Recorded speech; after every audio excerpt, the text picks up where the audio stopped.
Good morning, Peter. Good morning. Good morning. Good morning. Live from the rather nippy streets of New York. Well, it's cooled off a little bit, hasn't it? Yes, it has. Yes, it has. I guess the summertime is over and time to put away the bathing suits. I want to know, I know what it's like here. Like on my street, the street I used to live on, there were so many kids walking the streets. If you were driving down through the street, it was almost impossible to make your way through the street on trick-or-treat night. And there's just so many kids out, trick-or-treat, the candy, all. What happens in New York City? Well, it's a big difference, and it's very convenient for parents because, remember, principally, we're a city of apartment houses. Right. And apartment houses that have 30, 40, 50 stories. So if the kiddies want to go doing trick-or-treat, the easiest thing in the world to do is just go through your own building. So in a case like that, you'd have the kids, and let's say daddy or mommy or both, and you go from floor to floor, which means you don't have to go out in the rain. You're not going and dealing with a bunch of strangers on the streets or anything like that. So it's an easy racket. Now, that doesn't mean we don't have single-family homes in the city, but millions of people are doing it that way. Peter, can I ask you, because that would be a real difference. Like around here, everyone's all excited about their costume, and they get to go out and door to door and see all the friends and family. It kind of seems anticlimactic to me that you'd get dressed up and stay in the same building. Well, there's a bunch of floors. No, it really isn't. The mentality of a city kid is that's their whole world, and then instead of taking a bus or going in a car or something, rather they're going in the elevator. They have just as much fun. But the people who really have the fun are the parents. I mean, think about that. You don't have to go outside onto the streets. Right. Right. I mean, it's a little bit of a wait on the elevator, but, other than that. Yeah, well, but that's the way it goes.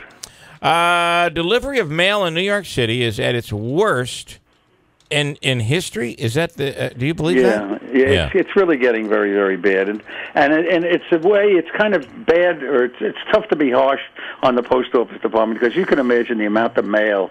I mean, just the very fact that if you mail me a letter, and by the way, I'm suggesting that all your nice listeners mail me a check, so that we can see how fast it gets to me. So just feel free. Any amount is okay. Okay. But the fact of the matter is that it's just taking longer and longer, and a lot of it goes to the wrong places. If you're living in 6E, maybe it should go to 6F or something like that. So there's been a lot of complaints about it. But on the other hand, it's just amazing to me that any mail does get delivered. I mean, think of the complexity of every single day giving out millions of pieces of mail. Yeah. I mean, we got postmen here, speaking of elevators and buildings, who only work a building.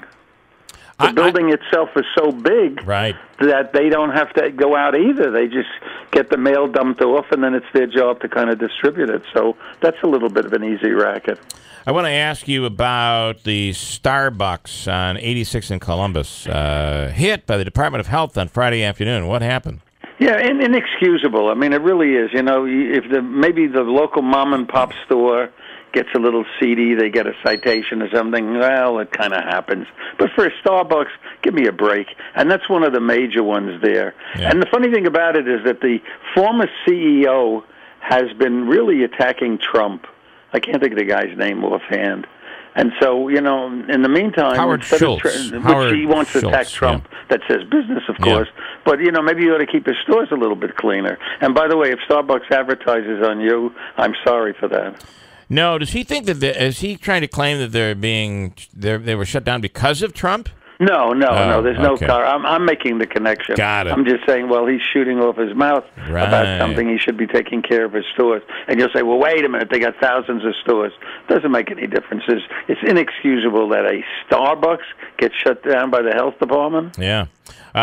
Best tour in New York City, ladies and gentlemen. He would take you to that Starbucks and say, you're not going to believe this place was just shut down. Look at it's all boarded up, the tape and everything. It's the best tour in New York City. Peter will take you to places you never even knew existed in New York. If you want to know New York City, go to Gabby.com. And Thank Peter, you. as always, thanks. I do a little commercial for you at the end there. I do. I appreciate it. Bye-bye. How about that? Thanks. Have a wonderful week. Peter Franklin, the Gabby Cabby.